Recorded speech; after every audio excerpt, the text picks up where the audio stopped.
Bapak Ibu Saudara, hari ini kita memasuki satu sesi tema yaitu Power of Worship atau kuasa pujian penyembahan.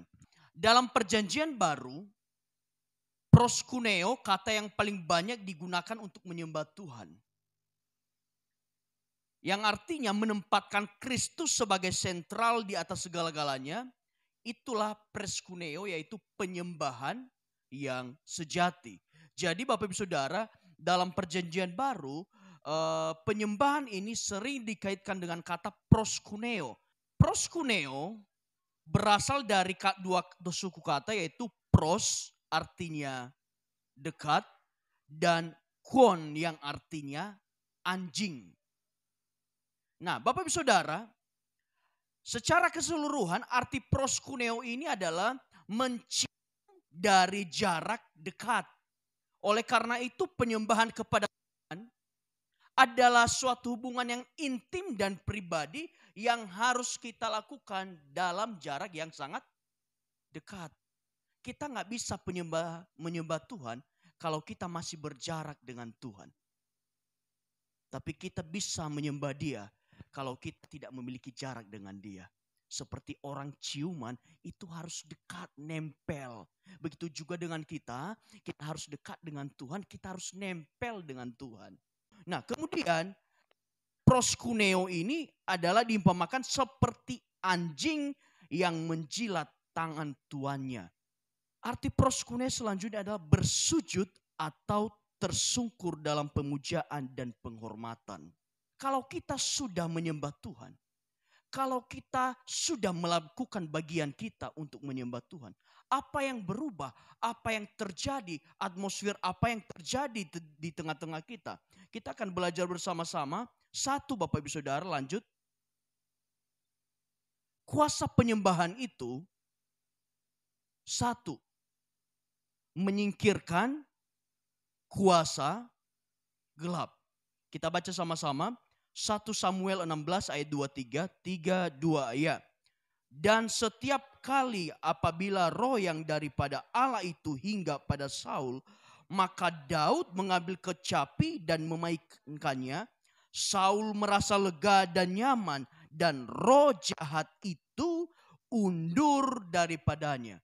Bapak Ibu Saudara, nggak bisa dipungkiri kita hidup di dunia, betul? Dan oleh karena kita hidup di dunia ini ada berbagai kuasa yang berkecamuk di dalamnya adalah termasuk kuasa gelap. Nah, kuasa gelap bisa menyerang hidup kita apabila hidup kita kosong, tidak diisi oleh kuasa Roh Kudus. Dalam kejadian ini, Saul, orang yang tidak punya roh Allah, orang yang sudah undur roh Allah daripada dirinya, maka yang mengisi hidupnya adalah roh gelap dan roh kejahatan. Makanya penting Bapak Ibu Saudara, hanya dua pilihan. Kalau hidupmu tidak dipenuhi dengan Roh Kudus, maka sebaliknya hidupmu akan diisi oleh roh kuasa kegelapan. Kalau hidupmu tidak hidup dalam kuasa Roh Kudus, maka sebaliknya hidupmu akan ada dalam kegelapan yang menyelimuti seluruh hidupmu. Dan ini yang terjadi pada Saul. Karena roh Tuhan sudah undur dari Saul. Oleh karena itu roh kegelapan mengisi kehidupannya. Dan yang terjadi adalah dia sangat tersiksa ketika setiap kali roh gelap menguasai dirinya. Roh jahat menguasai dirinya. Nah, masih ingat kan Bapak Ibu? Salah satu tindakan penyembahan di minggu lalu adalah bermain musik. Nah, ketika Saul mengalami roh jahat itu, maka Daud memainkan kecapinya, dia menyembah Tuhan. Dan seketika dikatakan pada saat Daud mulai memainkan kecapinya, dikatakan roh jahat itu undur daripada Saul. Nah, Bapak Ibu Saudara, lanjut. Saya mau katakan kepada kita, seperti apa sih hidup dalam kuasa gelap? Nggak usah deh kuasa gelap. Contoh kita matikan lampu semuanya gelap gulita. Seperti apakah hidup kita dalam kegelapan? Dalam kegelapan hanya ada apa? Hanya ada ketakutan. Di dalam kuasa kegelapan hanya ada sakit penyakit. Di dalam kuasa kegelapan hanya ada penderitaan. Itulah yang terjadi ketika kita tidak hidup dalam terang Kristus, tetapi kita hidup dalam kegelapan. Maka yang ada dalam hidup kita hanya ada ketakutan, hanya ada sakit penyakit, hanya ada penderitaan. Dan itulah yang dialami Saul ketika roh Tuhan sudah tidak ada padanya. Roh jahat yang berkuasa atas hidupnya, yang dia rasakan apa? Ada ketakutan, ada sakit penyakit, ada penderitaan. Maka Bapak Ibu Saudara, engkau harus jaga tetap api Roh Kudus ada pada dirimu, supaya kuasa gelap tidak berkuasa atasmu, sehingga engkau merasakan ketakutan, sakit penyakit, dan penderitaan, dan sebagainya. Nah, ketika kita datang menyembah Tuhan, berarti frekuensi Roh Kudus sedang mengisi kehidupan kita. Dikatakan di sini apa? Roh Allah memerdekakan kita dari kuasa gelap. Di 2 Korintus 3:17 dikatakan, sebab Tuhan adalah roh, di mana ada roh Allah, di situ ada kemerdekaan. Nah, hidup di bawah kuasa gelap seperti orang yang terjajah. Kalau kita ngerti orang yang terjajah, berarti orangnya disiksa, orangnya disuruh kerja paksa, orangnya disuruh melakukan sesuatu yang tidak dia kehendaki. Begitu juga kalau kita dalam kuasa gelap. Kita tersiksa, bahkan kita melakukan hal-hal yang di luar kendali kita. Tetapi pada saat kita datang menyembah Tuhan, artinya apa?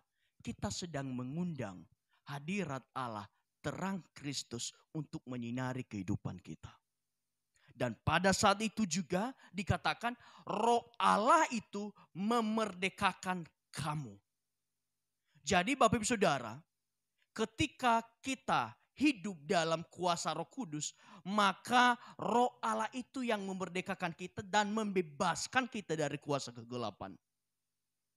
Makanya ketika Daud memainkan kecapinya, dengan kata lain terjadi yang namanya frekuensi Roh Kudus ada di situ, frekuensi hadirat Allah ada di situ, maka kuasa kegelapan undur daripada Saul. Bapak Ibu Saudara, nggak usah pusing-pusing. Saya pernah ngalamin orang kesurupan satu kali. Kesurupan ngomongnya ngawur. Sebenarnya nggak susah ngadapin orang kesurupan. Di situ kan kalau dia lagi kesurupan, berarti hidupnya dipenuhi kuasa kegelapan. Tinggal Anda bawa terang ke situ, maka kegelapan itu akan undur daripadanya. Dan saya pernah melakukan Bapak Ibu Saudara. Ketika ada orang yang kesurupan, nggak susah-susah, tinggal bawa nama Yesus, tinggal bawa terang di situ, maka kegelapan itu jauh daripadanya. Bapak Ibu Saudara, kuasa gelap tidak akan bertindak terhadap terang. Tetapi kuasa gelap akan sebebas-bebasnya untuk bertindak kalau ada dalam kegelapan. Tetapi kalau hidup Bapak Ibu Saudara selalu hidup dalam terang, saya percaya tidak ada kuasa kegelapan yang bisa mengisi hidup Bapak Ibu. Yohanes 12:46 dikatakan, aku telah datang ke dalam dunia sebagai terang, supaya setiap orang yang percaya kepadaku jangan tinggal dalam kegelapan. Bapak Ibu Saudara, Yesus lahir di dunia membawa terang bagi kita, supaya saya dan Bapak Ibu Saudara tidak lagi hidup dalam kegelapan dan tidak lagi hidup dalam kuasa kegelapan. Salah satu kuasa penyembahan adalah menyingkirkan kuasa gelap. Kenapa bisa menyingkirkan kuasa gelap? Karena penyembahan itu membawa terang Kristus terbit atas kita, dan di mana ada terang Allah di situ ada kemerdekaan, di mana ada roh Allah di situ ada kemerdekaan, di mana ada terang Kristus di situ tidak ada kuasa kegelapan yang bertata. Jadi Bapak Ibu Saudara, tetap intim dengan Tuhan, tetap sembah Tuhan, maka Bapak Ibu Saudara bisa melihat tidak ada satu kuasa gelap pun akan mendekati Bapak Ibu Saudara. Yang kedua, kuasa pujian penyembahan, yaitu melepaskan dan menghancurkan belenggu. Kita baca sama-sama Kisah Rasul 16, 25, 26, 3, 2 ya. Tetapi kira-kira tengah malam Paulus dan Silas berdoa dan menyanyikan puji-pujian kepada Allah, dan orang-orang hukuman lain mendengarkan mereka. Akan tetapi terjadilah gempa bumi yang hebat sehingga sendi-sendi penjara itu goyah, dan seketika itu juga terbukalah semua pintu dan terlepaslah belenggu mereka semua. Bapak Ibu Saudara, kuasa penyembahan yang kedua adalah melepaskan dan menghancurkan belenggu. Bapak Ibu Saudara, ketika tengah malam dikatakan Paulus dan Silas lagi ada di dalam penjara, tetapi tengah malam mereka sedang berdoa dan dikatakan sedang menaikkan puji-pujian kepada Allah. Orang lain sekeliling juga mendengarkan pujian-pujian mereka. Tetapi sesuatu yang hebat dahsyat terjadi. Ketika mereka mulai menaikkan puji-pujian kepada Allah, ini yang terjadi. Terjadilah gempa bumi, terjadilah goncangan yang kuat. Sehingga sendi-sendi penjara itu goyah dan belenggu mereka terlepas, pintu penjara terbuka dan mereka akhirnya bisa keluar. Belenggu berbicara tentang ikatan dosa Bapak Ibu Saudara. Mungkin belenggu yang dialami Paulus dan Silas adalah belenggu fisik. Tetapi mungkin belenggu yang dialami Bapak Ibu Saudara, belenggu yang dialami semua orang adalah belenggu ikatan dosa. Ikatan dosa yang dimaksud seperti perselingkuhan, penyimpangan seksual. Bapak Ibu Saudara, itu bukan terjadi begitu saja, tetapi karena ada kuasa yang membelenggu mereka. Ada orang yang hobi selingkuh, itu bukan sekedar hobi, tetapi ada kuasa kegelapan yang membelenggu dia. Mungkin sekalipun dia bertobat, Tuhan saya mau bertobat, saya gak mau selingkuh lagi, saya mau sungguh-sungguh ke keluarga saya. Paling sebulan kemudian bisa selingkuh lagi. Kenapa? Karena masih terbelenggu Bapak Ibu Saudara.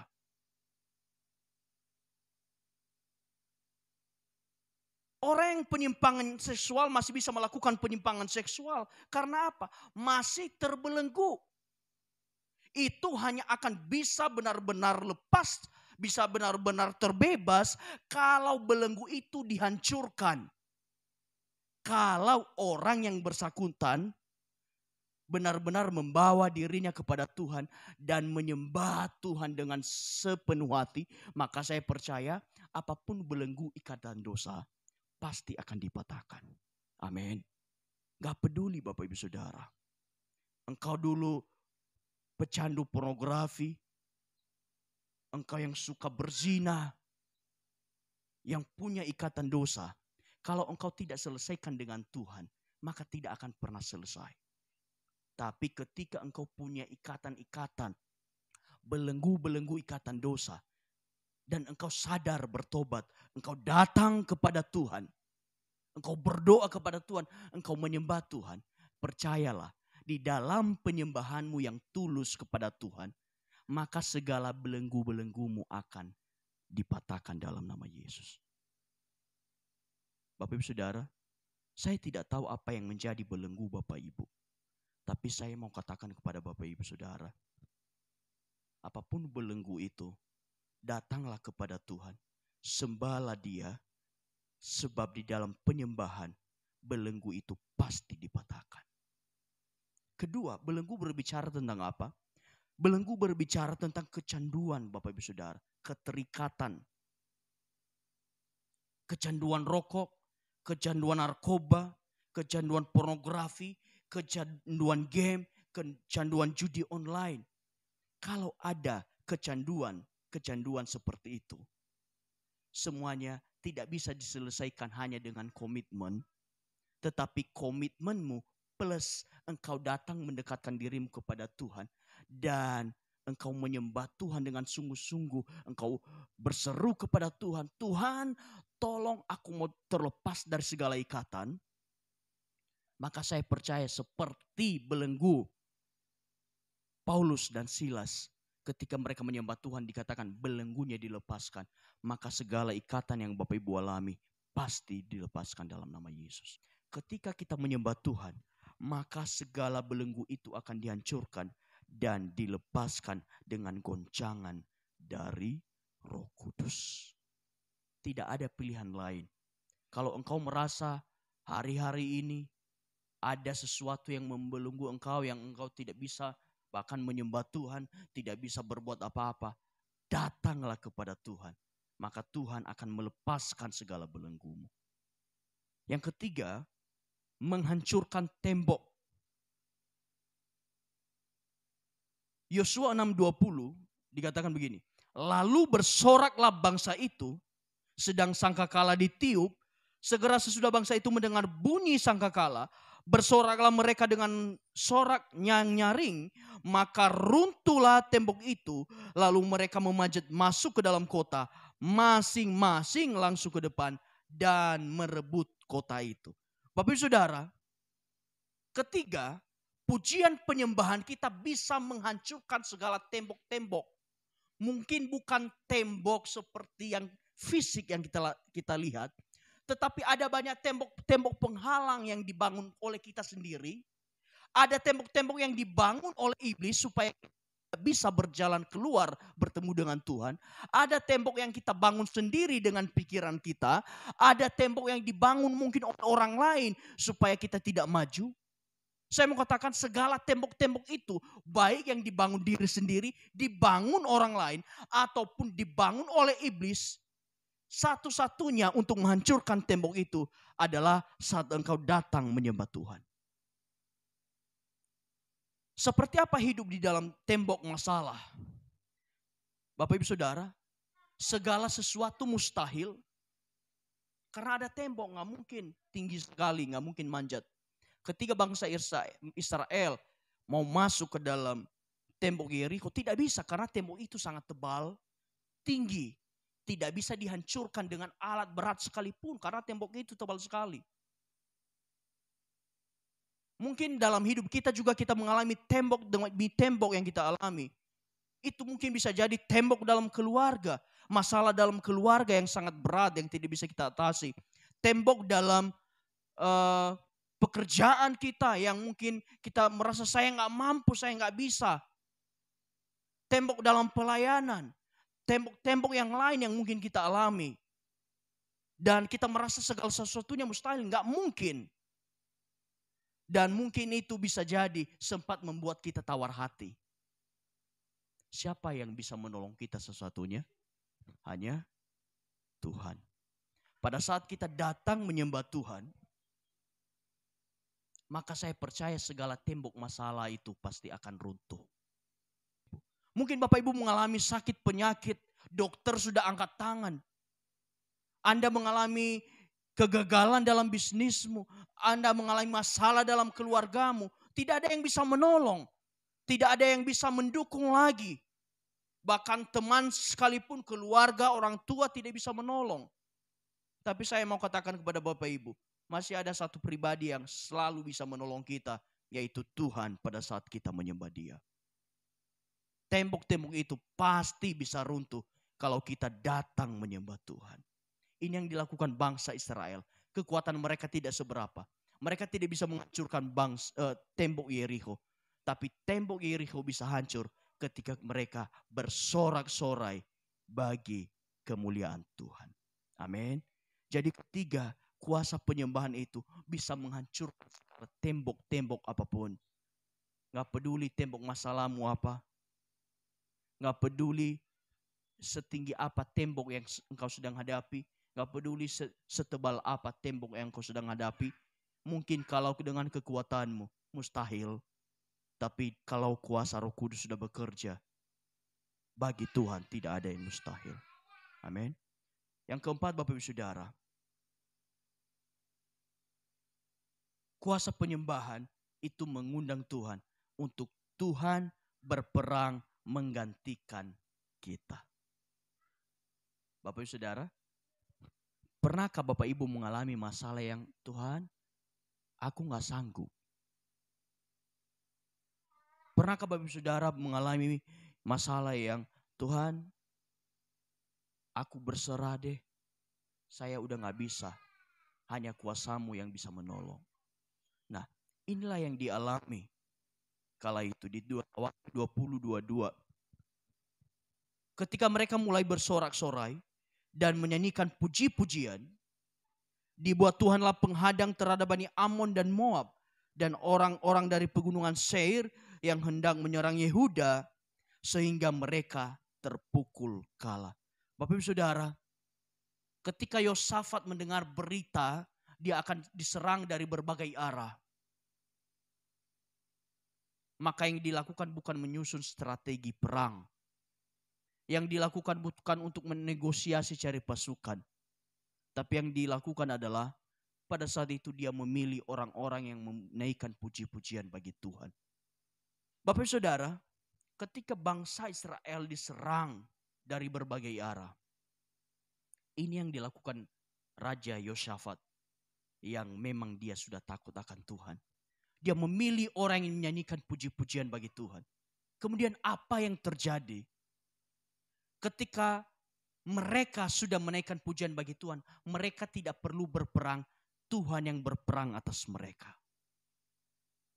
Begitu juga di hidup kita Bapak Ibu Saudara. Terkadang ada masalah besar di luar kemampuan kita yang tidak mampu kita hadapi. Tapi pada saat kita berserah kepada Tuhan, kita lebih memilih menyembah Tuhan. Maka Tuhan berkata, engkau gak usah berbuat apa-apa. Tuhanlah yang akan maju berperang untukmu. Medan peperangan apa yang sedang kita hadapi Bapak Ibu Saudara? Diri sendiri, keluarga, pelayanan, pekerjaan atau di lingkungan kita. Bisa jadi medan perang itu di keluarga kita sendiri. Misalnya, medan perang kita apa? Suami kita. Medan perang kita apa? Mertua kita. Medan perang kita apa? Anak-anak kita. Mungkin sudah bergumul lama dan kita tidak bisa menyelesaikan segala sesuatunya. Sehingga kita berkata, Tuhan, saya serahkan kepadamu. Saya tetap memilih menyembah Engkau walaupun mereka gak berubah. Tapi saya percaya Tuhan bisa ubah hati mereka. Medan peperangan itu pada saat kita menyembah Tuhan adalah bukti penyerahan total hidup kita kepada Tuhan Bapak Ibu Saudara. Kita serahkan hidup kita kepada Tuhan karena kita tahu kita berkata, Tuhan, yang ini saya gak bisa Tuhan. Kekuatan saya tidak seberapa, hanya kuasa Tuhan yang bisa mengalahkan.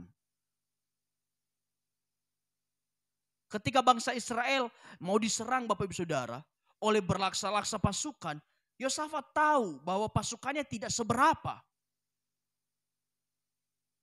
Kalau kita sudah tahu kekuatan kita tidak seberapa, maka kita buru-buru minta pertolongan Tuhan yang punya kekuatan tidak terbatas.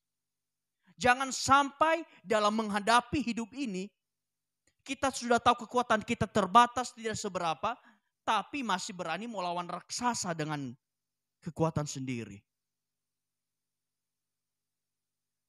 Tapi yang Tuhan mau adalah kita sadar bahwa kita tidak bisa berbuat apa-apa.